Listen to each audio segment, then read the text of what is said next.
सहारनपुर जनपद की थाना नागल पुलिस ने आज एक हत्या की घटना का सनसनीखेज खुलासा किया है। पुलिस ने 24 जून को नागल क्षेत्र अंतर्गत गांव पहाड़पुर में हुई संजय सैनी की हत्या का खुलासा कर दिया है। पुलिस ने आरोपी बेटे को गिरफ्तार कर लिया है। दरअसल 24 जून को नागल पुलिस को वादी द्वारा तहरीर देकर बताया गया था कि किसी ने उसके पिता की चाकू से गोदकर हत्या कर दी है।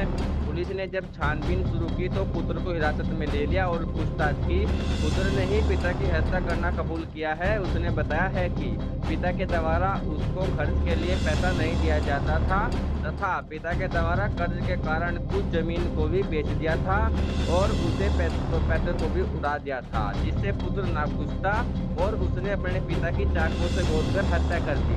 एसपी देहात सागर जेल ने आज प्रेस वार्ता कर पूरी घटना का खुलासा किया है।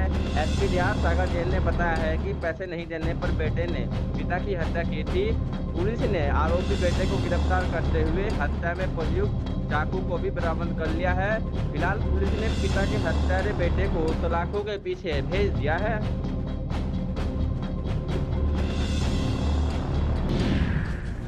24 जून को पुलिस को सूचना मिलती है कि ग्राम पहाड़पुर में जो वादी है शिवम, वो बताता है पुलिस को कि उसके पिता की किसी ने चाकू मारकर गले पर वार कर हत्या कर दी है किसी अज्ञात व्यक्ति ने। और इस तहरीर पर थाना नागल पुलिस पर मुकदमा पंजीकृत हत्या का किया जाता है और इसमें वरिष्ठ अधिकारी एवं फील्ड यूनिट मौके पर जाते हैं। मेरे द्वारा भी घटनास्थल का निरीक्षण इसमें किया गया। इसमें यह पता गया कि 23/24 की रात्रि में ये घटना हुई थी, जब वे ट्यूबवेल पे अपने खेत में जाके सो रहे थे। इसमें हमारी 3 टीम्स थाने की लगी हुई थी, साथ ही एक सर्विलांस और स्वाट टीम भी लगी हुई थी। इसमें गांव में गोपनीय रूप से इस दौरान हमने जानकारी करी, इनकी किस किस से दुश्मनी थी, इनके क्या क्या विवाद चल रहे थे, ये सारी चीजें हमने करी। तो धीरे धीरे यह पुलिस को पता चला कि जो घर विवाद था वो इनके घर के अंदर ही था। पिता पुत्र का अक्सर झगड़ा हुआ करता था पैसे के लेन देन को लेकर। ये जो पुत्र है जो कि वादी था, बाद में इसी का नाम प्रकाश में आया कि इसी ने अपने पिता की हत्या की है।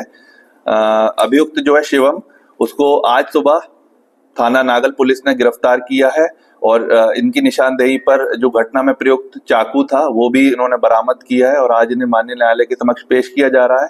इनसे जब पूछताछ हुई तो इन्होंने डिटेल्ड रूप में बताया। इन्होंने बताया कि कुछ महीनों पहले घटना से इनकी शादी हुई थी। इनका जो सारा पैसे का लेन देन था वो पिता के द्वारा ही किया जाता था। इन्हें खर्चे के पैसे भी नहीं दिए जाते थे अपने पिता के द्वारा।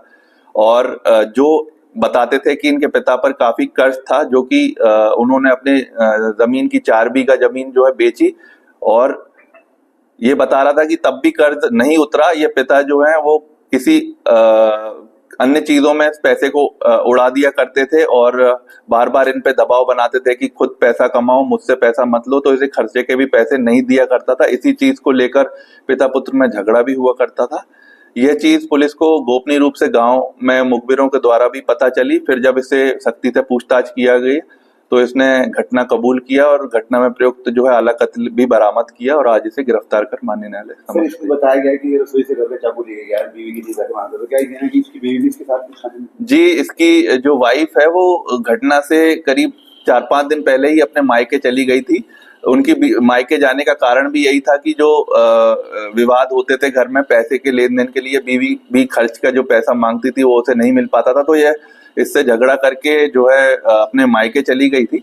उसी के बीच में पिता पुत्र के बीच में भी कई लड़ाई हुई और घटना से 1 दिन पहले भी इनकी बहस हुई। तो जब ये ट्यूबवेल पे सोने गए थे इसके पिता, उसकी जानकारी केवल इनके घर वालों को ही थी और मौका देखकर ये रसोई से अपना जो है चाकू लेकर छत दीवार की, जो इसका कमरा ऊपर है, तो ऊपर से दीवार कूदकर ये घटना पर मौके पर पहुंचता है और ये घटना करके दीवार चढ़कर अपने कमरे में जाकर सो जाता है। तो घटना के बाद जो है पिता जो है गंभीर रूप से जब घायल हो जाता है तो अपनी मोटरसाइकिल चलाकर खुद घर जाता है ताकि जो घर वाले इसका इलाज करा सके। जो व्यक्ति है अभियुक्त, यह अस्पताल तक नहीं जाता है। आसपास के लोग और इसकी माँ जो है इसको लेकर अस्पताल जाती है और वहां पर अस्पताल में दाखिल होने से पहले ही ये दम तोड़ देता है। उसके बाद ये पूरी घटना का आज पटाक्षेप किया है थाना नागल पुलिस ने और जो अभियुक्त है उसे आज जेल भेजा जा रहा है। क्या इसने बताया कि इसके पिता ने जो उसे मारते हुए देख लिया था? जी, इन्होंने ये बताया कि जब पिता की आंख लग गई थी, पिता की आंख लगने तक इसने जो है झाड़ी में रुककर उनका वेट किया। जब इनकी आंख लग गई थी तब एक गले पर वार किया और वहां से अंधेरे का फायदा उठाकर भाग गया। वो घटना जब इसने करी थी तो पिता इसे देख नहीं पाए थे और ये इतने दिन तक इसीलिए घर में ही रह रहा था और किसी घर वालों को इसने ये घटना के बारे में जानकारी भी नहीं दी।